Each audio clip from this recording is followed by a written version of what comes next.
স্বাগত জানাচ্ছি এবং রাতের শুভেচ্ছা জানাচ্ছি। আশা করি মহান আল্লাহ তাআলার অশেষ রহমতে আপনারা সবাই ভালো আছেন। তো এটা আমাদের রাজবাড়ী দাওয়া সার্কেলের প্রথম অনলাইন দার্স।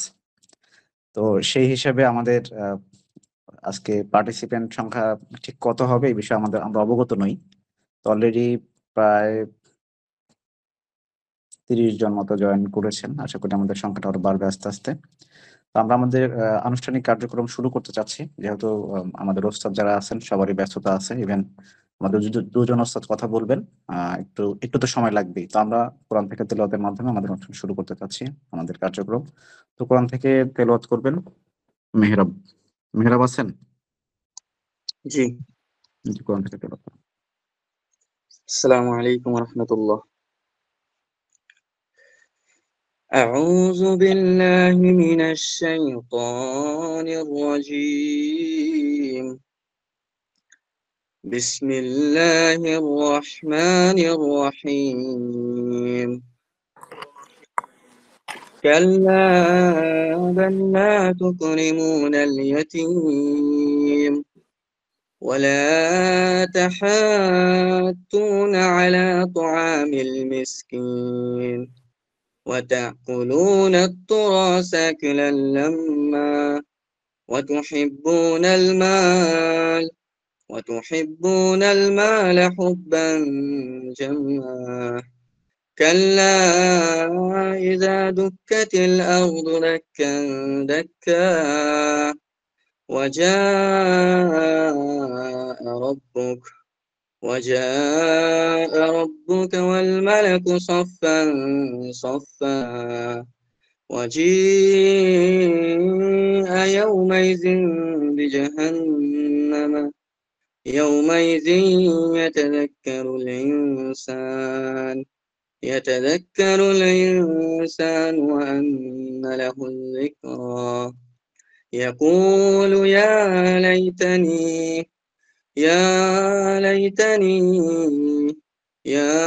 ليتني قدمت لحياتي فيومئذ لا يعذب عذابه أحد ولا يوثق وثاقه أحد يا أيتها النفس المطمئنة ارجعي إلى ربك راضية مرضية فادخلي في عبادي وادخلي جنتي سبحانك اللهم وبحمدك أشهد أن لا إله إلا أنت أستغفرك وأتوب إليك السلام عليكم ورحمة الله ওয়ালাইকুম আসসালাম। মাশাআল্লাহ, বারাকাল্লাহু ফি হায়াতিকুম। জাযাকাল্লাহ মেহরাবকে। আচ্ছা, আমাদের যে সমস্ত ভাইয়েরা আজকে আমাদের দার্সে উপস্থিত হয়েছেন সবাই আজকে আমাদের দার্সের বিষয়ে অবগত আছেন। সবার অবগতির জন্য আরেকবার একটু বলে নিচ্ছি বিষয়টা। আজকে রাজবাড়ী দাওয়া সার্কেল আয়োজিত অনলাইন দার্স, রাজবাড়ী দাওয়া সার্কেলে আজকে প্রথম অনলাইন দার্স। তো অনলাইন দার্সের আমাদের টপিক হচ্ছে নববর্ষ, নব্য আবিষ্কৃত সাংস্কৃতিক আগ্রাসন এবং আমাদের করণীয়। আলোচনা করবেন আমাদের দুজন সম্মানিত ওস্তাজ, ওস্তাজ আবু খোবায়েব কাজী ইউসুফ হাফিজাউল্লাহ এবং ওস্তাজ আব্দুল্লাহ আল মামুন হাফিজাউল্লাহ। তো আমরা ওস্তাদের প্রতি বিশেষ অনুরোধ করব যে আমরা রাজবাড়ী দাওয়া সার্কেলের পক্ষ থেকে ৩,০০০ লিফলেট ছাপিয়েছি। তো এই ৩,০০০ লিফলেট আমাদের বিভিন্ন ভলেন্টিয়ার টিমদের কাছে বিতরণ করা হয়ে গেছে। তো তারা ২৮ তারিখ বা ২৭-২৮ তারিখ থেকে এই বিতরণের কাজগুলো শুরু করবেন। তো আমরা যারা দাওয়া সার্কেলে আছি বলতে গেলে যে এখানে আমাদের খুব বেশি ইলম নেই এই বিষয়ে, বা দিনের বিষয়ে আমাদের খুব বেশি একটা ইলম নেই। তো আমরা ওস্তাদের কাছে দিক নির্দেশনা চাইবো যে আমরা কিভাবে আমাদের দাওয়া কার্যক্রমকে পরিচালনা করব, বা আমরা স্ট্রিট দাওয়ার সিচুয়েশন তৈরি হলে আসলে কোন কথাগুলো বলতে পারবো। আর সর্বোপরি আমরা আসলে এই অ্যান্টি 31st নাইট প্রজেক্ট কেন হাতে নিলাম, বা এটার বিরোধিতাই বা আমাদের কেন করা দরকার, এই বিষয়ে আমাদের ওস্তাদ গুরুত্বপূর্ণ দিক নির্দেশনা দেবেন। তো আমি প্রথমেই আলোচনা করার জন্য অনুরোধ জানাচ্ছি ওস্তাদ আবু খোবায়েব কাজী ইউসুফ হাফিজউল্লাহকে।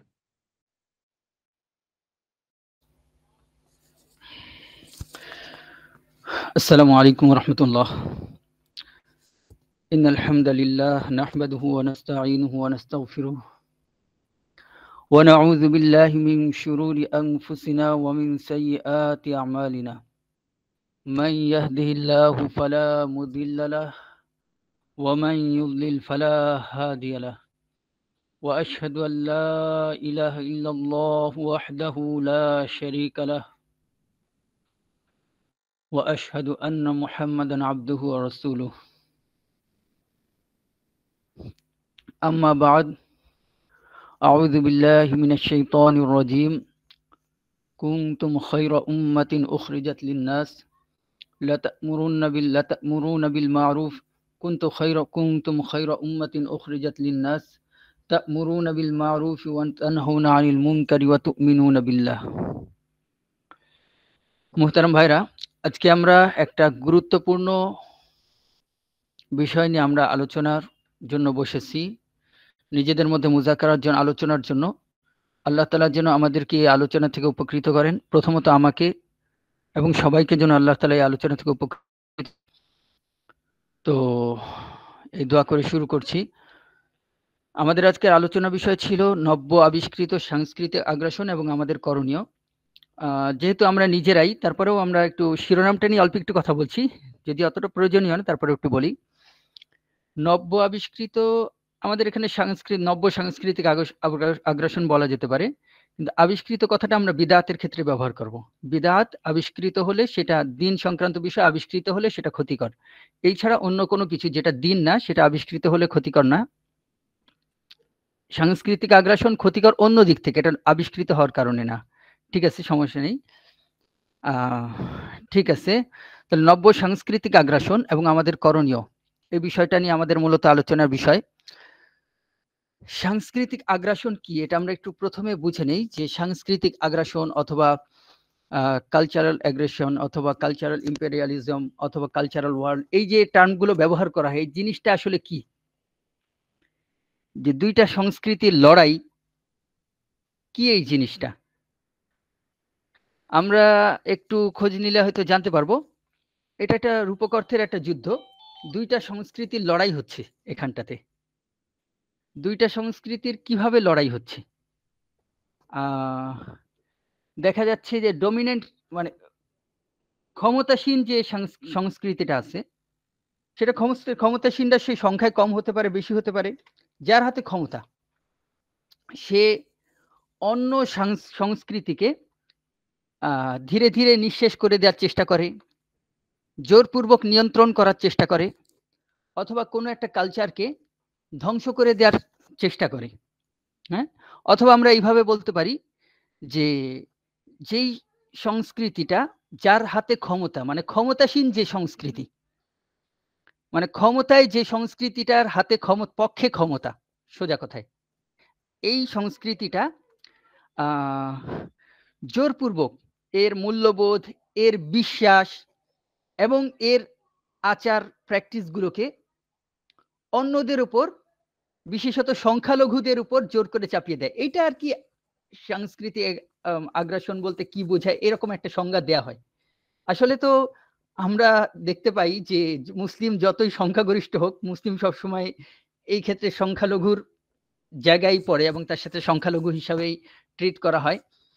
তো যাই হোক, আমরা আসলে কালচারাল অ্যাগ্রেশন অথবা সাংস্কৃতিক আগ্রাসন বলতে যেটা বুঝায়, এটা আশা করি আমরা বুঝতে পেরেছি যে এটা হলো ক্ষমতা, যেই সংস্কৃতির পক্ষে ক্ষমতা, সেটা হলো জোরপূর্বক অন্য সংস্কৃতিটাকে জোরপূর্বক নিয়ন্ত্রণ করতে চেষ্টা করে, জোরপূর্বক সেটাকে নিঃশেষ করে দেওয়ার চেষ্টা করে, জোরপূর্বক নিজের বিশ্বাস চিন্তা আরেকজনের উপর চাপায় দেওয়ার চেষ্টা করে।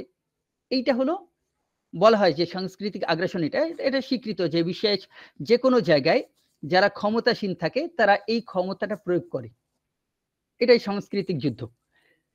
হ্যাঁ, এইটা ন্যায় নাকি অন্যায়? তো আমি প্রথমেই একজন মুমিন হিসেবে চিন্তা করব, একজন মুমিন যে কোনো বিষয়ে ন্যায় অন্যায় বিষয়টা সামনে আসলেই, যে কোনো বিষয়ে ন্যায় নাকি অন্যায় এইরকম কোন প্রশ্ন একজন মুমিনের সামনে আসলেই মুমিন কি খুঁজবে?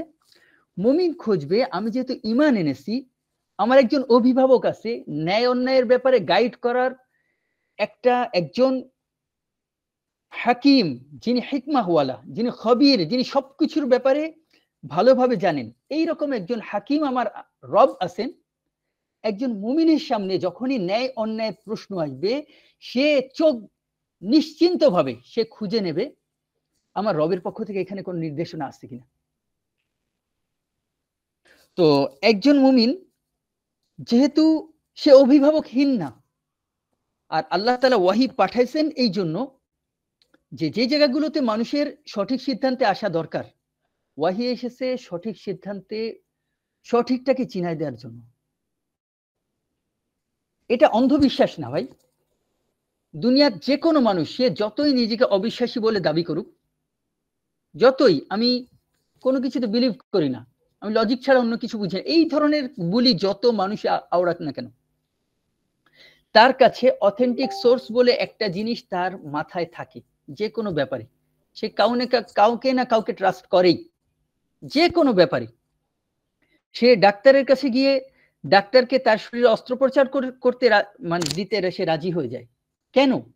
ডাক্তার যা বলছে সেটা তার কাছে লজিক্যাল হোক বা না হোক, সে ডাক্তারকে ট্রাস্ট করছে। এমনকি যে বিজ্ঞান মনস্ক বলে নিজেকে দাবি করে, বিভিন্ন সায়েন্সের বিভিন্ন জার্নালকে যদি সে আসলেই বিজ্ঞান মনস্ক হওয়ার চেষ্টা করে, যদি আসলেই পড়াশোনা করে, আসলে তো আমাদের দেশে কলা বিজ্ঞানীরা বিজ্ঞান মনস্ক হয়, যদি সে আসলেই পড়াশোনা করে, সায়েন্সের যে কোনো বিভিন্ন জার্নালকে সে ফলো করে, বিভিন্ন সংস্থাকে সে ফলো করে, তাদের মানে প্রকাশিত বিভিন্ন গবেষণাকে সে অনুসরণ করে, সেটাকে সে কিসের ভিত্তিতে অনুসরণ করছে? ট্রাস্টের ভিত্তিতে শুধু। সে সব জায়গায় লজিক খুঁজতে যাচ্ছে না, সব জায়গায় সে প্রমাণ খুঁজতে যাচ্ছে না। তাহলে আমাদের দেশে যতই, আমাদের দেশে হোক বা সারা বিশ্বে, একজন মানুষ যতই নিজেকে অবিশ্বাসী বলে দাবি করুক না কেন, কোথাও না কোথাও সে ট্রাস্ট করছে। একজন মুমিন এই জায়গাটাতে চোখ বন্ধ করে এমন একটা জায়গায় ট্রাস্ট করে যেটা ভুল হওয়ার সম্ভাবনা নেই, যেটা কখনো 2 দিন পর পর পাল্টে ফেলার প্রয়োজন হয় না। আমরা অথচ জানি যেই বিজ্ঞান মনস্করা যে গবেষণাগুলোকে অনুসরণ করে, একটা স্পষ্ট জিনিস অনেকেই এটা স্বীকার করে, এটা নিয়ে লেখালেখি আছে, যে এই সব গবেষকরা সাধারণত, এটা নিয়ে লেখা আছে, আপনি খুঁজলে পেয়ে যাবেন, এটা নিয়ে এই ধরনের প্রবন্ধ আছে, যে এই সব গবেষকরা সাধারণত যারা তাদেরকে ফান্ড দেয় তাদের সাথে একমত হয়ে যায় বেশিরভাগ ক্ষেত্রে। অর্থাৎ এটা বেশিরভাগ ক্ষেত্রে কোনো নিরপেক্ষ গবেষণা হয় না, তারপরেও তাতে ট্রাস্ট করছে একজন মুমিন। দ্বিতীয় কথা, ধরলাম একজন সততার সাথেই তার গবেষণাকে সে প্রকাশ করতেছে, মানুষ জানে এই গবেষণা নিয়মিত পরিবর্তন হচ্ছে, তারপরে দিন পরিবর্তনের সাথে সাথে, সময় পরিবর্তনের সাথে সাথে মানুষের জ্ঞান বিজ্ঞান যখন বাড়তেছে, মানে অগ্রসর হচ্ছে, তখনই আগের গবেষণাটা ভুল প্রমাণিত হচ্ছে। এত পরিবর্তনশীল, এত ভুলে থাকার সম্ভাবনা একটা গবেষণাকে কথিত বিজ্ঞান মানুষরা চোখ বন্ধ করে ট্রাস্ট করে নিচ্ছে। একজন মুমিন এই জায়গাটায় ওয়াহিকে রাখে, যে ওয়াহির বৈশিষ্ট্য হলো আল্লাহ কোরআনে বলে দিয়েছেন লা তাবদিলা লিকালিমাতিল্লাহ, এটাকে কখনো পরিবর্তন করার প্রয়োজন হয় না, এটাতে কোনো পরিবর্তন আসে না। অন্য যে কোনো গবেষণা জামানার যুগের পরিবর্তনের সাথে সাথে তার ভুলগুলো মানুষের সামনে আসে, মানুষ ওইটাকে পরিবর্তন করতে বাধ্য হয়। ওয়াহি এমন জিনিস যেটা অন্য সবকিছুর থেকে আলাদা, যে মানুষ এতে কোনো পরিবর্তন আসে না, আনতে হয় না, এটাকে ঠিক রাখার জন্য কোনো কাটছাট করার প্রয়োজন হয় না, এটা এমনিতেই, যেহেতু এটা সত্য, শুরু থেকে শেষ পর্যন্ত, পৃথিবীর শেষ সময় পর্যন্ত এটা সত্য হিসাবে প্রতিষ্ঠিত থাকে। যাই হোক, এটা এই কথাটুকু এই জন্য বললাম যে একজন মুমিন, আমরা আসছিলাম যে কাল সাংস্কৃতিক আগ্রাসন এটা ন্যায় নাকি অন্যায়, এই ব্যাপারটা একটা মুমিন কিভাবে দেখবে। তো আমরা এটার ভূমিকা হিসাবে বলছিলাম, একজন মুমিন চোখ বন্ধ করে নিশ্চিতভাবে সে আস্থার সাথে সে ওয়াহিতে খুঁজবে যে এই ব্যাপারে, এই ন্যায় বা অন্যায়ের ব্যাপারে আল্লাহ তাআলার পক্ষ থেকে আমাকে কোনো কিছু চিনিয়ে দেওয়া আছে কিনা। যদি থাকে, যেহেতু এটা সবচেয়ে অথেন্টিক সোর্স, সত্য মিথ্যা জানার, ন্যায় অন্যায় চেনার সবচেয়ে নির্ভরযোগ্য মাধ্যম, যেহেতু এটা, একজন মুমিন চোখ বন্ধ করে এই জায়গাটাতে ওয়াহি থেকে সমাধান খুঁজে নেবে। আশা করি ব্যাপারটা বুঝাতে পেরেছি। তো এখন মানে কেন মুমিন চোখ বন্ধ করে একটা ওয়াহিকে চোখ বন্ধ করে সে মেনে নেয় কেন, কোনো এর চেয়ে বেশি যাচাই করতে যায় না কেন? কারণ মুমিন যেটাতে পরিবর্তন আসে না সেটাকে অথেন্টিক মনে করে। যে অবিশ্বাসী মনে করে নিজে বলে দাবি করে, বা যে বিজ্ঞান মনস্ক বলে দাবি করে, সে এমন কিছুকে অথেন্টিক বলে বিশ্বাস করে যেগুলোতে নিয়মিতই পরিবর্তন হচ্ছে, যেখানে বেইনসাফি থাকার সম্ভাবনা আছে, যেখানে খেয়ানত, হ্যাঁ, ভুল তথ্য ইচ্ছাকৃতভাবে পাবলিশ করার প্রবণতা মানে সম্ভাবনা আছে। আল্লাহ তাআলা আমাদেরকে বোঝার তৌফিক দান করে। আচ্ছা, যাই হোক, আমরা এবার আমাদের পয়েন্টে চলে আসি যে সাংস্কৃতিক আগ্রাসন বা সংস্কৃতি মানে এটা ন্যায় নাকি অন্যায়। এখানে বলা হচ্ছে জোরপূর্বক নিজের সংস্কৃতিকে অন্যের উপর চাপাই দেওয়ার ব্যাপারটা। এই ব্যাপারটা একজন মুমিন হিসাবে আমরা দেখব, নিজের সংস্কৃতি আর অন্যের সংস্কৃতি বলে এখানে কথা নেই। আমাদের কাছে মাপকাঠি হলো ওয়াহি। ওয়াহি যখন একটা কাজকে অন্যায় বলে চাপায় চিনায় দেবে আমাদের কাছে, এটা অপরাধ হিসাবে চিনায় দেবে, আমরা অপরাধের বিপক্ষে থাকবো। এটা আমাদের সংস্কৃতি হোক, আমাদের বাইরের সংস্কৃতি হোক। বুঝতে পেরেছি না? আমাদের মাপকাঠি কিন্তু এইটা। এখানে যদি আমরা বলি কালচারাল অ্যাগ্রেশন, এটা কি ন্যায় নাকি অন্যায়? ওখানে কালচারাল অ্যাগ্রেশনের যে সংজ্ঞাটা দেওয়া হয়, যে সংজ্ঞাটা হলো যে যারা ক্ষমতাসীন তারা অন্যদের কালচারকে দমন করছে। আমরা এটা একটা উদাহরণ দেখি যে যদি সতীদাহ প্রথা, যেটা হিন্দুদের মধ্যে একসময় ছিল, এই সতীদাহ প্রথা এটাকে কিভাবে দেখা হবে? মনে করেন কোনো এক জায়গায় মুসলিমদের শাসন চলছে, আল্লাহ তাআলার ইচ্ছায় সুশাসন চলছে, ইসলামী শরিয়া মোতাবেক, আল্লাহ তাআলার বিধান মোতাবেক ইনসাফ চলছে। এই অঞ্চলে কিছু হিন্দু তাদের মধ্যে সতীদাহ প্রথাটা চালু রেখেছে। অর্থাৎ একজন স্বামী মারা গেলে সাথে সাথে তার স্ত্রীও জীবন্ত, তাকেও স্বামীর লাশের সাথে স্ত্রীকেও জীবন্ত পুড়িয়ে মারতে হবে। এইটা একটা সংস্কৃতি। ইসলাম এসে এই জিনিসটাকে কিভাবে দেখবে? ইসলাম এসে এই জিনিসটাকে দেখবে এটা একটা অপরাধ, এটা একটা ক্রাইম, এটা একটা জুলুম। ইসলাম এসেছে মানুষকে জুলুম থেকে মুক্ত করে, সমস্ত সংস্কৃতি, সমস্ত মতাদর্শের জুলুম থেকে মুক্ত করে ইনসাফ, ইসলাম আমাদেরকে, আল্লাহর দ্বীন আমাদেরকে যে ইনসাফটা দেয়, সেই ইনসাফের ছায়ায় নিয়ে আসতে। ইসলাম এই অন্যায় হত্যাকে ইসলাম বন্ধ করবে। এটাকে যদিও নাকি বলা হোক যেখানে তো সাংস্কৃতিক আগ্রাসন হচ্ছে, ক্ষমতাসীনরা সংখ্যালঘুদের সংস্কৃতিকে দমন করছে, না, সংস্কৃতি যদি অপরাধমূলক কিছু হয়, আল্লাহ তাআলা যেটাকে অপরাধ হিসাবে চিনাই দিয়েছেন, ওটাকে দমন করা হবে। তো সাংস্কৃতিক আগ্রাসন কথাটা যদি আমরা এইটাকে বলি, সাংস্কৃতিক আগ্রাসন চলবে না, একজনের সংস্কৃতি অন্যের উপর চাপিয়ে দেওয়া চলবে না। যেমন নাকি যদি একজন সৎ সেকুলার হয়, তাহলে সে বলবে যেমন মুসলিমের উপরে অন্য আগ্রাসনকে চাপিয়ে দেওয়া চলবে না, ঠিকইভাবে কোনো যদি অন্য নন মুসলিম কেউ অথবা যে মুমিন না, হয়তো নাস্তিক বা সেকুলার, সে কোনো অপরাধ ঘটাচ্ছে সংস্কৃতির নামে সমাজে, সেটাকেও বন্ধ করা চলবে না। না, ইসলাম উদারতা শিখায় না। ইসলাম আমাদেরকে শিখায় সত্যের পক্ষে থাকতে। ইসলাম আমাদেরকে শিখায় ইনসাফ নিশ্চিত করতে। যদি জুলুম কিছু ঘটে, সেটা সংস্কৃতির নামে ঘটুক, অন্য যে কোনো নামে ঘটুক, এটা বিপক্ষে ইসলাম। এটাকে বন্ধ করতে হবে, থামাতে হবে, যে নাম দিয়ে ঘটুক না কেন। এই কথাটা কেন বলে দিচ্ছি? সাংস্কৃতিক আগ্রাসন ন্যায় নাকি অন্যায়, এইভাবে যদি ব্যাপারটা আসে, সাংস্কৃতিক আগ্রাসন ঘটতেছে, ইসলামই আমাদেরকে এইভাবে দেখতে শিখাবে। এই মানে অন্য সংস্কৃতির উপর হস্তক্ষেপ করা, এটা কি কোনো জুলুম দমন করা হচ্ছে? এখানে কি কোনো ক্রাইম, অপরাধকে দমন করা হচ্ছে? তাহলে এটা ন্যায্য। কিন্তু যদি এমন হয় মানে মানে কোনো অন্যায়ভাবে, যেটা কোনো জুলুম দমন না, তারপর কোনো ক্রাইম, অপরাধকে দমন করা হচ্ছে না, এইভাবে কোনো সংস্কৃতিকে মিটিয়ে দেওয়ার চেষ্টা করা, কোনো ভুল মানে এইরকম মানে এইভাবে কোনো সংস্কৃতি অন্যায়ভাবে কোনো একটা সংস্কৃতিকে দমন করে, এটাকে আমরা বলতে পারি অন্যায় সাংস্কৃতিক আগ্রাসন। মানে আগ্রাসন মানে, আশা করি ব্যাপারটা বুঝাতে পেরেছি। অগোছালোভাবে বলছি, আমরা একটা সেকুর মতো চিন্তা করব না, কখনোই না। সাংস্কৃতিক আগ্রাসন অন্যায় ধরেন, আমরা এই কথাটা মেনে নিলাম। তারপর একজন সেকু তারপরে যদি এই কথা বলে যে না, তাহলে সমাজে যদি প্রকাশ্যে ফাহিশা কাজ ঘটতে থাকে, তাহলে সেটাকেও বন্ধ করা, সেটাও একটা সংস্কৃতি, এটাকে বন্ধ করাটাও সাংস্কৃতিক আগ্রাসন, তাহলে এটা অন্যায় না। আমাদের কাছে মাপকাঠি হলো আল্লাহ তাআলা ন্যায় অন্যায় চিনাই দিয়েছেন। আমরা সবসময় ইনসাফের পক্ষে, আমরা সবসময় ন্যায়ের পক্ষে, আমরা সবসময় অপরাধগুলোর বিপক্ষে। ব্যাস, এটা আমাদের অবস্থান। এটাকে যাই বলা হোক না কেন, যেন আমাদের একটা সতীদাহ প্রথা, যদি আমরা অন্যায়কে বন্ধ করার চেষ্টা করি, সতীদাহ প্রথাকে মনে করেন বন্ধ করতেছি, এই সংজ্ঞাগুলো অনুযায়ী এটাকে সাংস্কৃতিক আগ্রাসনের মধ্যে কেউ ফেলতে চাইলে ফেলতে পারে। কিন্তু কি ঘটবে এখানে? এটা বন্ধ করাটাই ন্যায্য। আশা করি ব্যাপারটা বুঝাতে পেরেছি। তাহলে আমাদের এই আলোচনার সার কথা এতক্ষণ যা বললাম, একজন মুমিন হিসাবে আমি চিন্তা করব কিভাবে?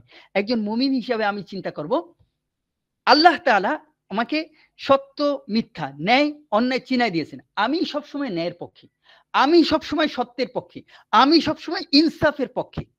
ইনসাফ প্রতিষ্ঠা করা এটা জরুরি। ইসলামের কাছে ইসলামে ইনসাফ গুরুত্বপূর্ণ, জুলুম বন্ধ করা গুরুত্বপূর্ণ। জুলুম বন্ধ করার জন্য যদি শক্তি প্রয়োগ করতে হয় সেখানে শক্তি প্রয়োগ করতে হবে। হ্যাঁ, তারপরেও ইসলাম অমুসলিমদের জন্য কতটুকু রেখেছে। আমি একজন অমুসলিমের জন্য কুফর শিরক পছন্দ করি না, আমি চাই সে কুফর শিরক থেকে মুক্ত হয়ে আসুক। তারপরেও সে ফিরে আসতে চাচ্ছে না কুফর থেকে শিরক থেকে, সে তার নিজস্ব ইবাদত গুলোতে সে কুফরের উপর থেকে গেছে। আমি এর জন্য ব্যথিত, আমি চাই না সে এটা করুক। তারপরেও যে সে নিজের জন্য এটাকে গ্রহণ করে ইসলামী শাসনের অধীনে, ইসলাম ওই জায়গায় তাকে জোরপূর্বক ইসলাম গ্রহণ করাবে না। আশা করি ব্যাপারটা বুঝাতে পেরেছি।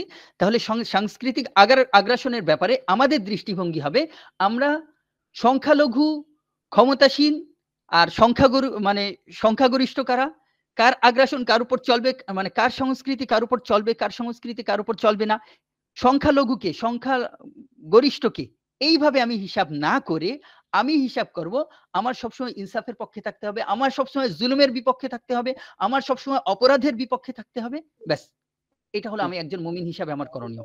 আল্লাহ তাআলা আমার জন্য এটা আবশ্যক করেছেন, আল্লাহ তাআলা আমার জন্য এটা নির্ধারণ করে দিয়েছেন। হ্যাঁ, আল্লাহ তাআলা আমাদেরকে বোঝার তৌফিক দান করেন। আচ্ছা, এর পরের ব্যাপারটা হলো সাংস্কৃতিক আগ্রাসন। বললাম না যে খামা আপনারা আমরা একটু মিউট করে নেই ভাই, যাদের হ্যাঁ ঠিক আছে, জি স্যার মিউট করে দিয়েছি। এর পরের ব্যাপার তাহলে আমরা সাংস্কৃতিক আগ্রাসন, এই সেকুলারদের বয়ান, এটা আগ্রাসন, এটাও একটা সেকুলারদের টার্ম।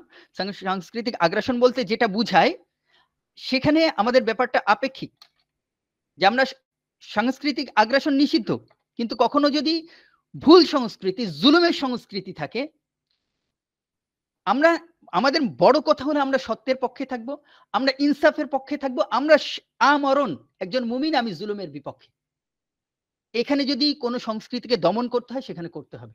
তা আমরা এই জায়গাটায় উদার না, সেকুলার যেটা বলে আমরা সব ধর্মের ব্যাপারে উদার, সব সংস্কৃতির ব্যাপারে উদার না। ইসলাম আমাদেরকে শেখায় আমরা ইনসাফের পক্ষে, আমরা সত্যের পক্ষে, আমাদের কাছে সত্য গুরুত্বপূর্ণ, ইনসাফ গুরুত্বপূর্ণ, জুলুম দমন করা এটা গুরুত্বপূর্ণ।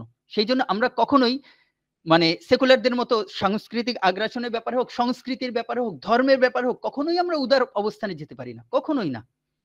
এই উদারতা আসলে একটা প্রতারণা, আমরা এটা জানি অলরেডি। আচ্ছা, এরপরের আমরা যেটা যাই, তাহলে সাংস্কৃতিক আগ্রাসন বলে যেটা বোঝানো হচ্ছে আমাদেরকে জোরপূর্বক অন্যায়ভাবে। আচ্ছা, সাংস্কৃতিক আগ্রাসন কি এটা তো আমরা বুঝতে পেরেছি। এবার বোঝার পরে আমাদের সামনে যেটা ঘটতেছে, আসলে আমাদের দেশ সহ বিশ্বের বর্তমানে প্রায় সবগুলো মুসলিম দেশে যেটা ঘটতেছে, ক্ষমতাসীন যারা, তারা মূলত ইসলাম বিরোধী সংস্কৃতিকে সঙ্গ দিচ্ছে বলেন, অথবা সাপোর্ট দিচ্ছে, অথবা সমর্থন দিচ্ছে, মানে ক্ষমতায় আসতে হলো ইসলামের বিপক্ষে সংস্কৃতিটা। এটাকে যদি আপনি উদার সেকুলার সাংস্কৃতিক আগ্রাসন উচিত না এরকম চিন্তা থেকেও আপনি বলেন, সেই দিক থেকেও এটা অন্যায়। আর আমি যেহেতু একজন মুমিন হিসাবে দেখি, আমি যেহেতু একজন মুমিন হিসাবে বিবেচনা করছি, আমি একজন মুমিন হিসাবে যেহেতু আল্লাহ এবং আল্লাহ রাসূলের উপর ঈমান রাখি, শরিয়ার উপর আমার আস্থা আছে, এই জায়গা থেকে তো অবশ্যই অন্যায়, কারণ এটা সত্যের বিপক্ষে, সত্যকে মিটিয়ে দিয়ে মিথ্যাকে প্রতিষ্ঠিত করার একটা প্রচেষ্টা। সাংস্কৃতিক আগ্রাসন বলতে আমাদের ইয়েতে যেটা চলতেছে, হ্যাঁ, এখানে আপনি জানেন বহু স্পষ্ট প্রশ্ন আছে, যেই প্রশ্নগুলোর কোনো উত্তর নাই, অথচ ব্যাপারগুলো অত্যন্ত স্পষ্ট। ইসলামিক কালচারকে কিভাবে ট্রিট করা হয়, আমাদের ইয়েগুলো তো সেকুলার, তাই না? আমাদের পড়াশোনার পরিবেশ বলেন, বা আমাদের অনেক যে উদার মুক্তমনা, এই টাইপের টার্মগুলো যারা, এই পরিভাষাগুলো যারা ব্যবহার করে, সেকুলার যাই বলেন না কেন, এদের মোরাল তো এরা উদার হবে, তাই না? সব ধর্মের প্রতি উদার, সব সংস্কৃতির প্রতি উদার। আপনি কিন্তু স্পষ্টই দেখতে পাবেন, যতই উদারতার কথা বলুক, মুক্তমনা নাম ধরুক, হ্যান ত্যান, যত লিবারেল বলে নিজেকে দাবি করুক না কেন, এ কিন্তু উদার শুধু কুফরের পক্ষে, কুফরের জন্য যত কুফর আছে সবগুলোর পক্ষে উদার। কিন্তু দিন শেষে বিভিন্ন মাত্রায়, হ্যাঁ এক একজনের ক্ষেত্রে এটা এক এক মাত্রায় হতে পারে, বিভিন্ন মাত্রায় তার যত অসহিষ্ণুতা, এটা ইসলামিক কালচারের ব্যাপারে। তো আসলে এটা কোনো উদারতা না, এটা কোনো লিবারেল চিন্তাও না, এটা হলো সত্য এবং মিথ্যার সংঘাত। সাংস্কৃতিক আগ্রাসন বলতে আমরা যেটাকে বোঝাচ্ছি, যেটা দেখতে পাচ্ছি, জোরপূর্বক মুসলিমদের কালচার এই দেশে, যদি এই দেশের প্রতিষ্ঠিত কালচার ন্যায্য, এই কথাটাকেও আমরা সত্য বলে মেনে নিই, এই দেশে প্রতিষ্ঠিত বহু মুসলিম কালচার, ইসলামী কালচারকে জোরপূর্বক দমন করা হচ্ছে, যেটা সেকুলার লিবারেল তাদের কাছে এটা অন্যায়। আর আমরা একজন মুমিন হিসাবে দেখবো এটা সত্য এবং মিথ্যার সংঘাত। এইভাবে দেখেন তাহলে স্পষ্ট হয়ে যাবে। যদি আপনি সাংস্কৃতিক আগ্রাসন হিসাবে দেখেন তাহলে চিন্তা করবেন কেন হচ্ছে, কেন এটা তো অন্য সংস্কৃতিকে দমন করা, তো এটা অনধিকার চর্চা, এটা তো জুলুম, মানে এটা তো কারোর রাইট নেই। না, এটা আসলে সে কোনো রাইটে চিন্তা করে করছে না, এটা সত্য মিথ্যার দ্বন্দ্ব। মিথ্যা সত্যকে সহ্য করবে না, সত্য মিথ্যার বিপক্ষে থাকবে। একই সাথে একটা মিথ্যা আর একটা মিথ্যার ব্যাপারে উদার হতে পারে, কিন্তু মিথ্যা সবসময় সত্যকে চ্যালেঞ্জ মনে করে। মিথ্যা কখনো সত্যের ব্যাপারে উদার হয় না। আশা করি ব্যাপারটা বুঝতে পেরেছি। তো আমাদের দৃষ্টিতে সাংস্কৃতিক আগ্রাসন যেটা, এটা হলো সত্য এবং মিথ্যার সংঘাত। এই সাংস্কৃতিক আগ্রাসন আমাদের সামনে যেটা ঘটতে যাচ্ছে, এই যে 31st নাইটে ওই কালচারকে প্রমোট করা হচ্ছে, তারপরে ইসলামী কালচারকে দমন, মানে অন্য সব জায়গায় দমন করা হচ্ছে, পশ্চিমা কালচারগুলোকে চাপিয়ে দেওয়া হচ্ছে মিডিয়ার মাধ্যমে। আসলে ক্ষমতা যার হাতে, সে কালচারকে চাপিয়ে দেয়, এটা সত্য। এটাকে কালচারাল ওয়ার বলেন, অথবা এটাকে কালচারাল অ্যাগ্রেশন বলেন, অথবা কালচারাল ইম্পেরিয়ালিজম বলেন, যেই নামেই বলেন না কেন। এবং এবং এই ধরনের আপনি নিউজ আপনি খুঁজলে পাবেন যে আমেরিকায় কালচারাল ওয়ারটা আস্তে আস্তে ব্রুটাল হয়ে যাচ্ছে। মানে এটা একটা সত্য প্রতিষ্ঠিত একটা ব্যাপার সেকুলারদের কাছেও। তো সেই হিসাবে আমাদের সহ বিশ্বের বেশিরভাগ বা প্রায় মুসলিম মুসলিম সংখ্যাগরিষ্ঠ দেশগুলোতে ক্ষমতা থাকে হলো ইসলাম বিরোধী কালচারের পক্ষে, এবং তারা সেই কালচারাল অ্যাগ্রেশন যেটা বলা হচ্ছে, এটাকে জোরপূর্বক অন্য সংস্কৃতিকে সে দমন করার চেষ্টা করেই।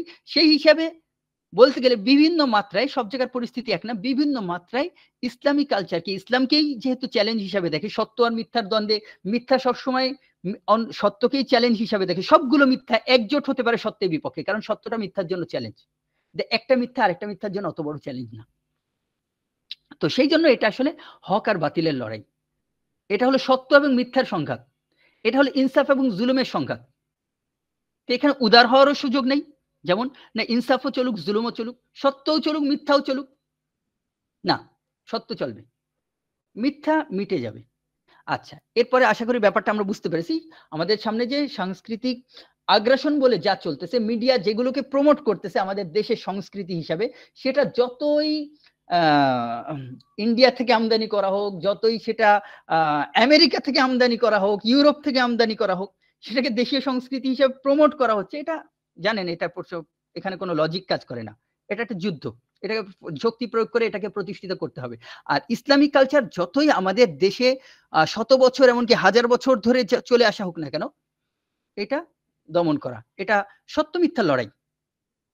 হ্যাঁ, মানে সাংস্কৃতিক আগ্রাসন বলে আমাদের দেশে যেটা চলতেছে সাংস্কৃতিক যুদ্ধ, এটা হলো সত্য বনাম মিথ্যার যুদ্ধ। আমি একজন মুমিন হিসাবে সত্যের পক্ষে, ইনসাফের পক্ষে, ন্যায়ের পক্ষে, আল্লাহর ওয়াহির পক্ষে, এবং যে মুমিন না সে বিভিন্ন মাত্রায় হতে পারে সে এর বিপক্ষে। আল্লাহ তাআলা আমাদেরকে সত্যের পক্ষে থাকার তৌফিক দান করেন। এইবার করণীয় কি? করণীয় যদি আমরা এটা আসি, আমরা তো দেখতে পাচ্ছি এই জায়গাগুলোতে আসলে যেহেতু এটা সত্য মিথ্যার সংঘাত, সত্য মিথ্যার মধ্যে একটা লড়াই হচ্ছে, এই জায়গাগুলোতে মিথ্যার সামনে সত্য নিয়ে যদি আমি এসে থাকি, সত্যকে যদি আমি নিজের জন্য ধারণ করে থাকি, তাহলে এইখানটাতে আমার করণীয় কি? এর বহু উদাহরণ আল্লাহ তাআলা কোরআনের মধ্যে আমাদের জন্য রেখে দিয়েছেন।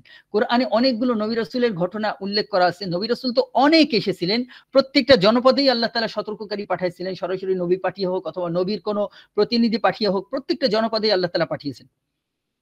এই যে নবী রাসূলদের মধ্যে, তার মধ্যেও বেশ কিছু নবী রাসূলের ঘটনা আল্লাহ তাআলা উদাহরণ হিসেবে আমাদের সামনে তুলে ধরেছেন। আমরা বিভিন্ন জায়গায় দেখতে পাবো একজনকে একা কুফর এবং শিরকের সওলাবের মধ্যে, একদম প্রতিকূল একটা সমাজের মধ্যে আল্লাহ তাআলা ছেড়ে দিয়েছেন, যেখানে কুফরটা ন্যায্য এবং ঈমানটা অন্যায়। যেই সমাজে, যেখানে শিরক ন্যায্য, তাওহীদ অপরাধ, যেখানে প্রতিষ্ঠিত সমাজে প্রতিষ্ঠিত জুলুম, অন্যায় বা যাই বলেন না কেন, অপরাধ, আল্লাহ তাআলার অবাধ্যতা, এগুলো ন্যায্য এবং এর বিপরীতটা অন্যায়। মানে এই সমাজগুলোতে একা একজন নবীকে আল্লাহ তাআলা পাঠিয়েছেন। ইব্রাহিম আলাইহিস সালামকে একা নামিয়ে দিয়েছেন এমন একটা জায়গায়। আমরা এখানে বহু উদাহরণ পেয়ে যাব। সত্য এবং মিথ্যার লড়াইয়ে সংঘাতে একজন মানুষের কি করণীয়? কি করণীয়?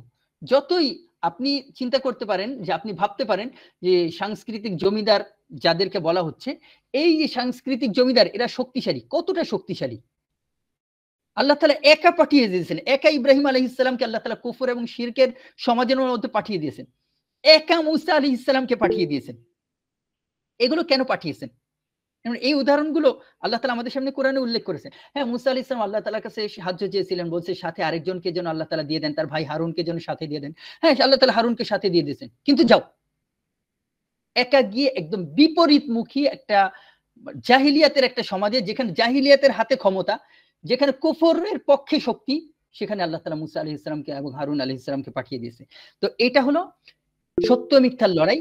সত্য মিথ্যার সংঘাতে কি করণীয়? সত্য মিথ্যার সংঘাতে হলো ওইটাই করণীয়, যে কোনো জায়গায় যা ছিল আমাদের এখানেও তাই করণীয়। তো আল্লাহ তাআলার অনুগ্রহ, এখানে তো আমরা একা না, একজন না। আল্লাহ তাআলা কত অগণিত মুমিন যে আল্লাহর উপর ঈমান রাখে, আল্লাহ রাসূলের উপর বিশ্বাস রাখে, এরকম অগণিত মুমিন আল্লাহ তাআলা আমাদের পাশে রেখেছেন। আমরা চাইলেই, মানে এটা এই জন্য বলতেছি, মুমিনরা আমাদেরকে রক্ষা করবে না, অন্য অনেক মুসলিম আছে বলে তাদের কারণে আমার ইসলামের বিজয় হয়ে যাবে না। বরং এখানে ব্যাপারটা হলো এই যে যেখানে মুসা আলাইহিস সালাম, মানে যেখানে একা একজনকে আল্লাহ তাআলা পাঠিয়ে দিয়েছেন সেখানেও তার কাজ বন্ধ ছিল না, দুইজনকে পাঠিয়ে দিয়েছেন সেখানেও কাজ বন্ধ ছিল না।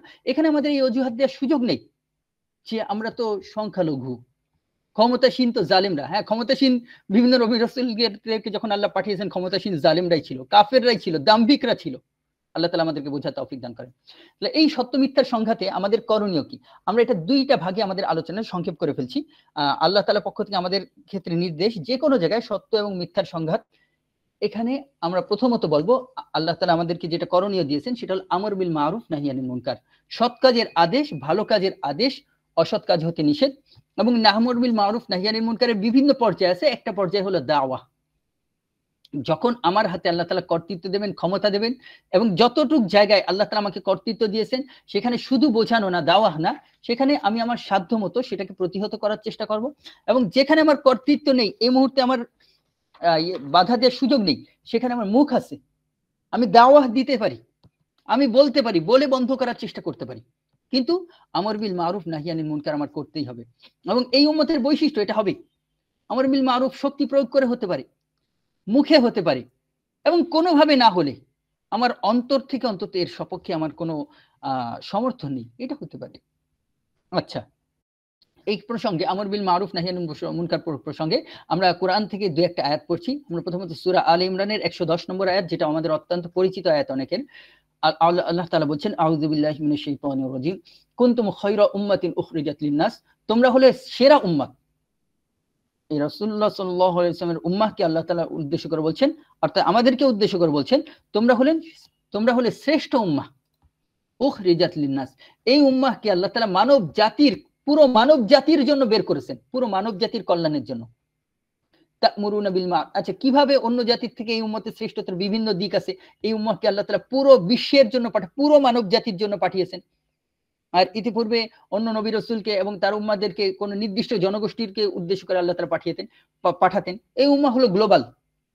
এখন তো আমরা গ্লোবাল ভিলেজ বলে একটা টার্ম এখন আছে, কিন্তু 1400 বছর আগে রাসূলুল্লাহ সাল্লাল্লাহু আলাইহি ওয়াসাল্লামকে যখন থেকে পাঠিয়েছেন তখন থেকেই উম্মাহ গ্লোবাল, এটা লোকাল কোন উম্মাহ না।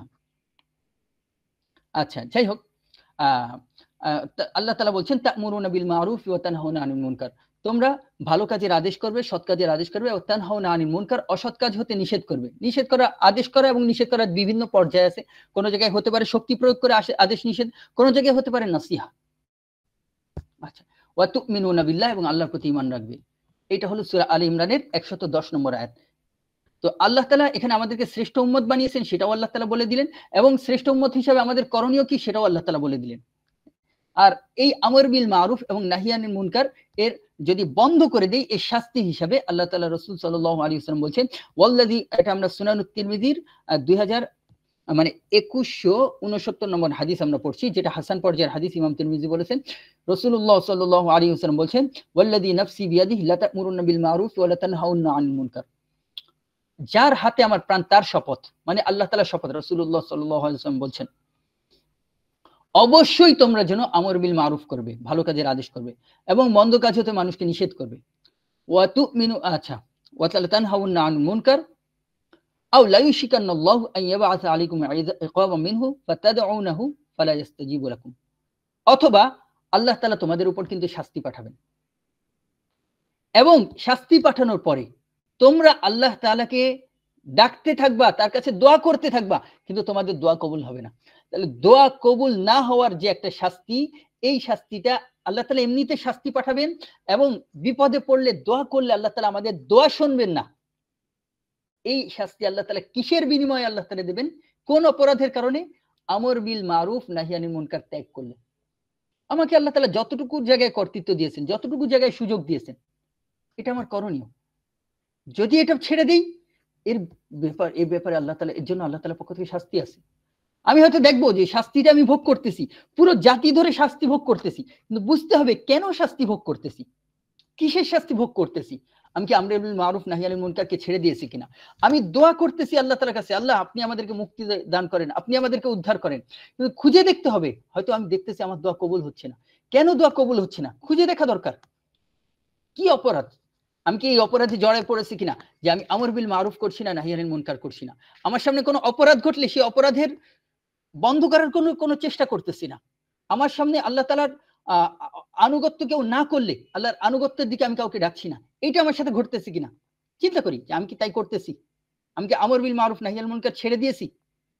প্রায়ই আমি নিজের দিক তাকালে, আমরা অনেকেই, আমি সহ অনেকেই নিজের দিক তাকালে দেখবো, হ্যাঁ, কোনো না কোনো পর্যায়ে আমি আমর বিল মারুফ নাহি আনিল মুনকার ছেড়ে দিয়েছি। আল্লাহ তাআলা আমাদেরকে বোঝার তৌফিক দান করেন। তাহলে এই হাদিস থেকে আমরা জানলাম, আমর বিল মারুফ নাহি আনিল মুনকার ত্যাগ করলে এখানটাতে এর একটা বড় শাস্তি যেটা ঘটতে পারে, সেটা হলো আমাদের দোয়া কবুল না হওয়া, আল্লাহর পক্ষ থেকে আমাদের উপর কোনো আযাব পাঠায় দেয়া। আল্লাহ তাআলা আমাদেরকে সেই পরিণতি থেকে রক্ষা করেন। আচ্ছা, তাহলে সত্য মিথ্যার সংঘাতে করণীয় কি? আমর বিল মারুফ এবং নাহি আনিল মুনকার, এবং এটার বিভিন্ন পর্যায়ে থাকতে পারে। আল্লাহ তাআলা যখন আমাদেরকে কর্তৃত্ব দান করবেন, তখন আমার কাজ আমর বিল মারুফ নাহি আনিল মুনকার, তখন ক্ষমতা প্রয়োগ করে আমর বিল মারুফ নাহি আনিল মুনকার, তখন ক্ষমতা প্রয়োগ করে অন্যায়কে বন্ধ করা, ক্ষমতা প্রয়োগ করে জুলুমকে বন্ধ করা, ক্ষমতা প্রয়োগ করে প্রকাশ্যে আল্লাহ তাআলা অবাধ্যতাকে বন্ধ করা। এটাই আমাদের কল্যাণ। আল্লাহ তাআলা আমাদেরকে বোঝার তৌফিক দান করেন। আর যখন আমাদের ক্ষমতা নেই, যখন আমার হাতে শক্তি নেই, কর্তৃত্ব নেই, আমাকে আল্লাহ তাআলা যতটুকু তৌফিক দিয়েছেন, বলার সুযোগ দিয়েছেন, দাওয়াত দেওয়ার সুযোগ দিয়েছেন, বেশ দাওয়াত দেব। যেহেতু আমরা এখন মুসলিমরা তামকিনে নেই, ক্ষমতাসীন নেই, আমাদের দাওয়াত দেওয়ার সুযোগ আছে। এই দাওয়াত দেওয়ার যেহেতু সুযোগ আছে, আমরা এই সামনে আগত মানে যে ফাহশা, যে অশ্লীলতার একটা রাত, 31st নাইট যেটা চলে এসেছে, এইটার ব্যাপারে আমরা দাওয়ার কাজ করতে পারি। এই দাওয়ার কাজ করার ব্যাপারে আমি সংক্ষেপে লাস্টে আমি দাওয়ার কিছু আদব, দাওয়ার কিছু বাস্তবতা, দাওয়ার ব্যাপারে আল্লাহ তাআলার কিছু নির্দেশনা বলে আমি আমার আলোচনা এখানে শেষ করতেছি। আচ্ছা, আল্লাহ তাআলা বলছেন প্রথমেই আমরা জানি সূরাতুন নাহলের একটা অত্যন্ত পরিচিত একটা আয়াত, 125 নম্বর আয়াত। আল্লাহ তাআলা বলছেন, উদু ইলা সাবিলি রাব্বিকা বিল হিকমাতি ওয়াল মাউইযাতিল হাসানা। তুমি তোমার রবের দিকে ডাকো বিল হিকমা, প্রজ্ঞার সাথে। হিকমার অনেক ব্যাখ্যা আছে, তবে হিকমার আপনি একটা ব্যাখ্যা ধরে নিতে পারেন। একটা ব্যাখ্যা আমরা উল্লেখ করছি, সেটা প্রজ্ঞার সাথে দাওয়াত দেওয়ার অর্থ কি, যেটা আমি যাদেরকে দাওয়াত দিচ্ছি তাদের জন্য উপযোগী কোনটা হবে। এখানে আপনার মেধাকে আপনি কাজে লাগান, মেধাকে খরচ করেন, কিভাবে আপনি দাওয়াহকে তার সামনে উপস্থিত করলে তার জন্য নেওয়া সহজ হবে, কিভাবে তার জন্য গ্রহণ করা সহজ হবে, আপনি আপনার মাথা খাটায় উত্তম পন্থা বের করেন। এটা হলো দাওয়াহ বিল হিকমা। আচ্ছা, এবং দ্বিতীয়ত আল্লাহ তাআলা আরো বলছেন, ওয়াল মাউইযাতিল হাসানা, উত্তম উপদেশ, সুন্দর উপদেশের মাধ্যমে আপনি চাইলে নাহি আনিল মুনকার, কাউকে দাওয়া দিচ্ছেন, খুব কড়া ভাষায় বলতে পারেন, আবার চাইলে সুন্দরভাবে তাকে বুঝাতে পারেন, সুন্দরভাবে তাকে উপদেশ দিতে পারেন। লোকটা খারাপ হতে পারে, লোকটা কর্কশ ভাষী হতে পারে, মানে লোকটার অনেক অত্যন্ত বাজে একটা লোক হতে পারে, নোংরা ঘৃণিত একটা লোক হতে পারে, কিন্তু আপনি যখন আল্লাহর দ্বীনের দায়ী, আপনি দাওয়ার স্বার্থে আপনি নরম হন, দাওয়ার স্বার্থে আপনি নরমভাবে কথা বলা শুরু করেন। আল্লাহ তাআলা আমাদেরকে তৌফিক দান করেন। হ্যাঁ, তাহলে ওয়াজাদিলহুম বিল্লাতি হি আহসান, আল্লাহ তাআলা বলছেন তাদের সাথে বিতর্ক করো, কিন্তু যেমন তেমন বিতর্ক করো না, তোমার বিতর্কটা যেন সুন্দর হয়, প্রজ্ঞাপূর্ণ যেন হয়। হ্যাঁ, বিতর্ক সুন্দর কিভাবে হতে পারে, এই প্রসঙ্গে বিতর্ক করো। দাওয়ার একটা অংশ হলো বিতর্ক। বিতর্কের মাধ্যমে সত্য এবং মিথ্যাকে স্পষ্ট করে দেওয়া যায়, কিন্তু বিতর্কটা যেন সুন্দর হয়। বিতর্কের বিভিন্ন ধরন আছে। কোনোটা হতে পারে ব্যক্তিগত আক্রমণ, কোনোটা হতে পারে কারোর কাছে নিতান্তই রাগ ছাড়া, নিতান্তই কাউকে পচানো, দুই পক্ষকে পচাচ্ছ না, এটা কোনো স্মার্ট বিতর্ক না। আল্লাহ তাআলা আমাদেরকে আদেশ করছেন ওয়াজাদিলহুম বিল্লাতিহি আহসান, সেই পন্থায় বিতর্কটা যেন আমার হয়। আমি যখন একজন দায়ী, আমার বিতর্কটা হতে হবে স্মার্ট, মূল পয়েন্ট চিহ্নিত করে, ভ্রান্তির পয়েন্ট চিহ্নিত করে আমি সেই পয়েন্টটাকে খণ্ডন করব। এই প্রসঙ্গে আমার যতদূর মনে পড়তেছে, অনেক আগে আসিফ আদনান ভাইয়ের একটা আর্টিকেল আছে সম্ভবত এই ব্যাপারে, যে বিতর্ক আর্গুমেন্টের কত ধরন হয়। সবচেয়ে নিম্ন শ্রেণীর নিম্নমানের আর্গুমেন্ট হলো ব্যক্তি টার্গেট করে আক্রমণ, যেখানে ন্যায় অন্যায়ের কোনো মাপকাঠি থাকে না। আর সবচেয়ে ভালো, এখানে অনেকগুলো স্তর উনি দেখাইছিলেন, আর সবচেয়ে ভালো বিতর্ক হলো যেটা মূল পয়েন্টকে চিহ্নিত করে যৌক্তিকভাবে মূল পয়েন্টকে খণ্ডন করা। তো যাই হোক, বিতর্ক যদি আমাদের হতে হয় কখনো, সেটাও হবে আমি একজন দায়ী হিসেবে উত্তম পন্থায়, উত্তম রূপে। এখানে তো পচানোর একটা যে ব্যাপার হতে পারে, কিন্তু না, পচানো একজন মুমিনের কাজ না, পচানো একজন দায়ীর কাজ না।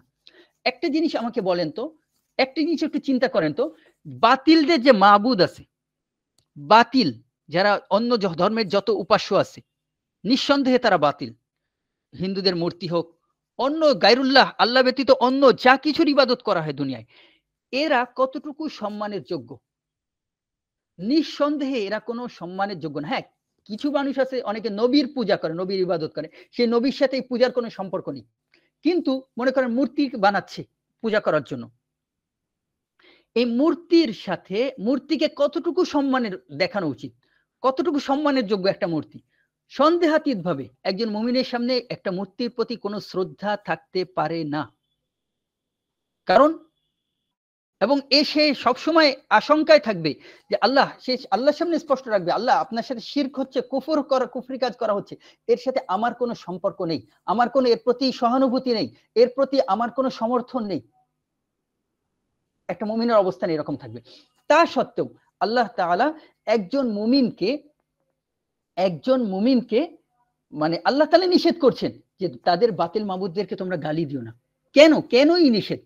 না, এটা কোনো এর জন্য না, বাতিল মাবুদের প্রতি কোনো সম্মানের জন্য না, তারা কোনো সম্মানের যোগ্য না।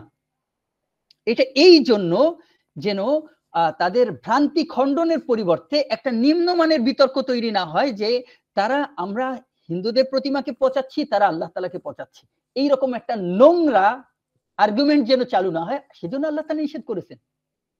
বিতর্ক হতে পারে সত্যকে প্রকাশ করার জন্য, সত্যকে উঁচু করার জন্য, তবে সেটা অবশ্যই হতে হবে উত্তম পন্থায়, এমন পন্থায় যেখানে সত্য এবং মিথ্যা স্পষ্টভাবে আলাদা হয়ে যায়। তাহলে আশা করি বুঝতে পেরেছি। আল্লাহ তাআলা বলছেন, আচ্ছা তাহলে আমরা সেই আয়াতে আবার ফিরে যাচ্ছি। সূরা আন-নাহলে 125 নম্বর আয়াত, যে আয়াতে আল্লাহ তাআলা বলছেন ওয়াজাদিলহুম বিল্লাতিহি আহসান, তাদের সাথে বিতর্ক করো, মানে তাদের ভ্রান্তিগুলো তাদের সামনে তুলে ধরো, কিন্তু সেটা যেন উত্তম পন্থায় হয়।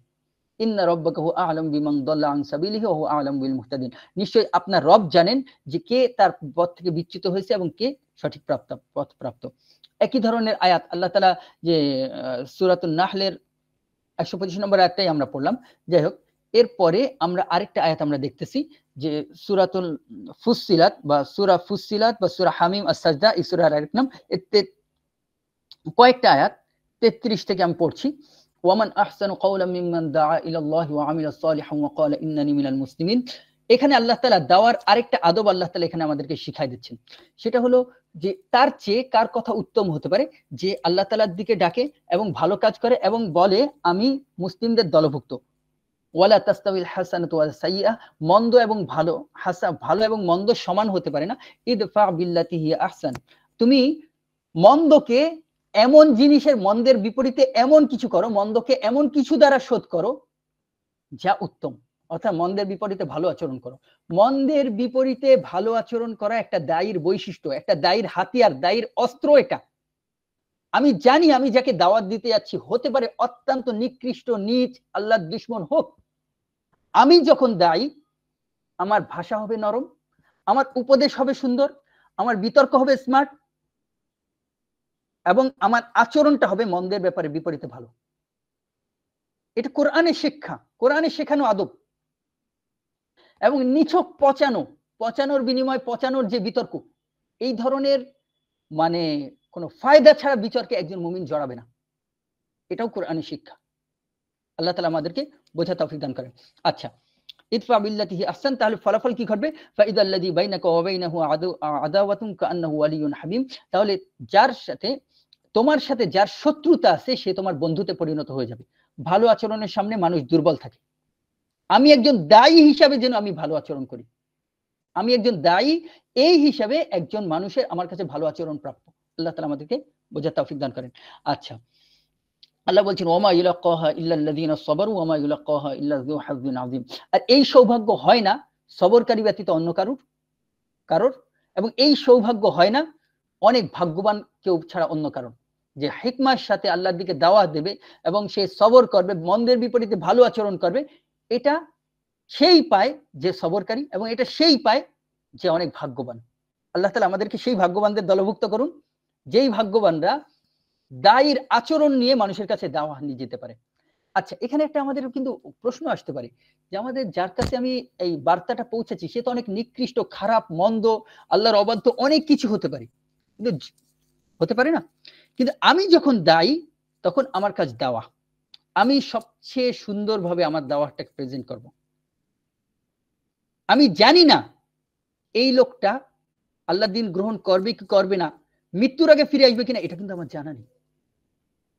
আমি একটা কথা চিন্তা করেন, ফিরআউন কতটা সম্মানিত মানুষ ছিল বা কতটা সম্মানের যোগ্য, আপনাদের কাছে কি মনে হয়? ফিরআউন কতটা সম্মানের যোগ্য? নিঃসন্দেহে আমরা জানি যে ফিরআউন আল্লাহ তাআলার অত্যন্ত অবাধ্য, দাম্ভিক একজন অপরাধী। সে কোনো দিক থেকে সম্মানের যোগ্যতা না, কোনো দিক থেকে সম্মানের যোগ্যতা রাখে না, কোনো দিক থেকে সে সম্মানের যোগ্য না। আল্লাহ তাআলা মূসা আলাইহিস সালামকে ফিরআউনের কাছে পাঠাচ্ছেন, যে ফিরআউন নিজেকে সর্বোচ্চ রব বলে দাবি করছে। কি বলে পাঠাচ্ছেন? সূরা তাহার 44 নম্বর আয়াতে দেখেন, মূসা এবং হারুন আলাইহিস সালামকে উদ্দেশ্য করে বলছেন, ফাকুলা লাহু কাওলান লাইয়িনা লাআল্লাহু ইয়াতাযাক্কারু আও ইয়াখশা। তার সাথে নরম ভাষায় কথা বলো, হয়তো সে শিক্ষা গ্রহণ করবে অথবা আল্লাহ তাআলাকে ভয় করবে। আমি জানি না কে গ্রহণ করবে কে গ্রহণ করবে না। যখন আমি দায়ী, আমার দাওয়াতটা যেন উত্তম পন্থায় হয়। আল্লাহ তাআলা আমাদেরকে বোঝার তৌফিক দান করেন। আমি উদাহরণ হিসেবে সর্বশেষ ইব্রাহিম আলাইহিস সালামের দাওয়ার একটা উদাহরণ আমাদের সামনে আল্লাহ তাআলা কোরআনে দিয়েছেন, সেটা আমরা একটু পড়ে দেখি। আল্লাহ তাআলা সূরা ইব্রাহিম আলাইহিস সালাম মানে সূরা মারিয়ামের 41 নম্বর আয়াত থেকে ইব্রাহিম আলাইহিস সালাম তার মুশরিক বাবাকে দাওয়াত দিচ্ছেন। কিভাবে দাওয়াত দিচ্ছেন আমরা একটু দেখি। আল্লাহ তাআলা বলেন ওয়াজকুর ফিল কিতাবি ইব্রাহিম, স্মরণ করো কিতাবের মধ্যে, কোরআনের মধ্যে ইব্রাহিম আলাইহিস সালামকে, ইন্নাহু কানা সিদ্দীকান নাবিয়্যা, নিশ্চয়ই তিনি ছিলেন সিদ্দিক, অত্যন্ত সত্যবাদী, এবং তিনি নবী, সিদ্দিক নবী ছিলেন, সত্যবাদী এবং নবী ছিলেন। ইয ক্বালা লি আবিহি, ইব্রাহিম স্মরণ করো ওই সময়টাকে যখন ইব্রাহিম আলাইহিস সালাম তার পিতাকে বলছিলেন ইয়া আবাতি, আব্বা। ইয়া আবাতি একটা অত্যন্ত আবেগ মানে ভালোবাসাপূর্ণ একটা ডাক। ইয়া বুনাইয়া বলে সন্তানকে ভালোবাসাপূর্ণ একটা ডাক, আর ইয়া আবাতি হলো পিতাকে ভালোবাসাপূর্ণ একটা ডাক দিয়ে তিনি বলতেছেন। আপনজন কাউকে ডাকে সেখানে এই ধরনের ডাকগুলো আসে, ইয়া আবাতি, আব্বা, ইন্নী ক্বাদ লিমা তা'বুদু মা লা ইয়াসমাউ ওয়া লা ইউবসিরু ওয়া লা ইউগনি আনকা শাইআ। আপনি কেন এমন কিছুর ইবাদত করতেছেন যে শুনতে পায় না, দেখতে পায় না, আপনার কোন কাজেও আসে না। ইয়া আবাতি, আবার দেখেন বারবার সে আব্বা আব্বা শব্দটা রিপিট করছে, আব্বা। ইন্নী ক্বাদ জাআনি মিনাল ইলমি মা লাম ইয়াতিকা ফাত্তাবি'নি আহদিকা সিরাতান সাওয়িয়া। আব্বা, আমার কাছে কিছু ইলম এসেছে, মানে আল্লাহর পক্ষ থেকে ওয়াহি এসেছে, সেটা বোঝাচ্ছে যে ইলম আপনার কাছে আসেনি, আপনি আমাকে অনুসরণ করেন, আমি আপনাকে সোজা পথ দেখাই দিচ্ছি। ইয়া আবাতি লা তা'বুদিশ শাইতান ইন্না শাইতানা কানা লির-রহমানি আসিয়া। আব্বা, আপনি শয়তানের ইবাদত করেন না, শয়তান কিন্তু রহমানের অবাধ্য ছিল। ইয়া আবাতি, বারবার সে আব্বা বলে সম্বোধন করছে। এতবার বলার কারণ কি আপনি কি বুঝতে পারছেন? ভাষার ইব্রাহিম আলাইহিস সালামের দাওয়াত দেওয়ার নরম ভাষা কাকে বলে? ইন্নী আখাফু আন ইয়ামাসসাকা আযাবুম মিনার রহমান ফাতাকুনা লিশ-শাইতানি ওয়ালিয়্যা। আব্বা, আমি ভয় পাচ্ছি রহমানের পক্ষ থেকে কোনো একটা আযাব আপনার কাছে চলে আসবে, আপনি তখন শয়তানের দলভুক্ত হয়ে যাবেন, শয়তানের বন্ধুতে পরিণত হবে। এরপরে ইব্রাহিম আলাইহিস সালামের সাথে যে আচরণ করা হলো সেটা তারপর কোরআনে উল্লেখ করা আছে। আমাদের জন্য লক্ষণীয় বিষয় সেটা হলো ইব্রাহিম আলাইহিস সালামের দাওয়াত দেওয়ার ভাষাটা কি ছিল? কাকে দাওয়াত দিচ্ছেন? মুশরিককে, মূর্তি পূজককে, আল্লাহ তাআলার অবাধ্যকে, যে দাওয়াত গ্রহণ করছে না তাকে। কিন্তু দাওয়াতের ভাষাটা দেখেন, এটা নরম ভাষায় দাওয়াত। আল্লাহ তাআলা আমাদেরকে, আচ্ছা এখন সর্বশেষ 31st নাইটে যে ক্যাম্পেইন নিয়ে আপনারা আলোচনা করতে যাচ্ছেন, এই ক্যাম্পেইন এটা আমাদের একটা হিকমাহপূর্ণ দাওয়াতের একটা মাধ্যম হতে পারে। ক্যাম্পেইন একটা প্রচার, বর্তমান বিশ্বে যে কোনো মতবাদ, যে কোনো মতাদর্শ বা যে কোনো ব্যাপারে মানে পাবলিকলি একটা অ্যাওয়ারনেস তৈরির জন্য ব্যবহার করা হয়। সেকুলাররাও ব্যবহার করে, অমুসলিমরা ব্যবহার করে, বিভিন্ন বাতিলের পক্ষে ব্যবহার করে, বিভিন্ন সত্যের পক্ষে অনেক ক্ষেত্রে ব্যবহার করা যায়। এই ক্যাম্পেইন আপনারা সুন্দর রূপে একটা ক্যাম্পেইন আপনারা করতে পারেন একটা ইফেক্টিভ দাওয়ার একটা অংশ হিসাবে। যেহেতু মানে এই ক্যাম্পেইনের মধ্যে আমি যদি সংক্ষেপে বলি, অনেক লম্বা কথা বলে ফেলেছি, যদি সংক্ষেপে বলি, আপনারা বেছে নেবেন সবচেয়ে ইফেক্টিভ কোনটা, একজন মানুষের সামনে সত্য এবং মিথ্যা স্পষ্ট করে দেওয়ার জন্য। যেহেতু আমরা এখানে দায়ী এবং এই ক্যাম্পেইনের উদ্দেশ্য আমাদের দাওয়া, সবচেয়ে মানে কার্যকর কোনটা মনে হয়, সবচেয়ে ভালো উপকরণ কোনটা মনে হয়, সেটার জন্য আমরা গ্রহণ করতে পারি। আমাদের চেষ্টাটার জন্য এটা থাকে। সাথে সাথে অবশ্যই আমাদের দাওয়া কতটুকু আল্লাহ তাআলার কাছে গ্রহণযোগ্য হবে সেটার জন্য আমি বলবো আল্লাহর কাছে প্রচুর পরিমাণে দোয়া করেন, প্রচুর পরিমাণে দোয়া করেন। আপনি যত ভালো কাজ করেন না কেন, আপনার কাজটা যেন আপনি একজন মুমিন হিসেবে চিন্তিত থাকেন, এই চিন্তায় থাকেন যে আল্লাহ তাআলার কাছে আপনার কাজটা গ্রহণ হচ্ছে কিনা। আপনার যেন ওইটা চিন্তা থাকে, আপনার যেন চিন্তা ওইটা থাকে। একটা উদাহরণ দিই, ইব্রাহিম আলাইহিস সালাম তিনি নবী নিঃসন্দেহে, ইসমাঈল আলাইহিস সালাম নবী নিঃসন্দেহে। দুইজন কি করছিলেন? বাইতুল্লাহ শরীফ নির্মাণ করছিলেন। কার নির্দেশে করছিলেন? আল্লাহ তাআলার নির্দেশে। নিঃসন্দেহে অনেকগুলো দিকের বিবেচনায় ওটা একটা সেরা অসাধারণ কাজ ছিল। কিন্তু এই সেরা অসাধারণ কাজটা যখন ইব্রাহিম আলাইহিস সালাম করছেন, এটা কবুল হচ্ছে কিনা এটা নিয়ে তো তার চিন্তা করার অত দরকার ছিল না আমাদের হিসাবে, মনে হতে পারে। আল্লাহ তাআলা আমাদেরকে শিখাই দিয়েছেন, আমাদের জন্য শিক্ষণীয় হিসাবে ওই মুহূর্তে ইব্রাহিম আলাইহিস সালাম কি দোয়া করছিলেন সেই দোয়াটা আল্লাহ তাআলা কোরআনে উল্লেখ করেছিলেন। ইব্রাহিম আলাইহিস সালাম কি দোয়া করছিলেন বাইতুল্লাহ নির্মাণের সময়? রব্বানা তাকাব্বাল মিন্না, হে আমার রব, আপনি আমাদের থেকে এই কাজটুকু কবুল করেন। মুহতারাম ভাইরা, বেশি সময় আমি আর দীর্ঘ করতেছি না, আপনি যেন আজকে দাওয়াত ক্যাম্পেইন শুরু করেন।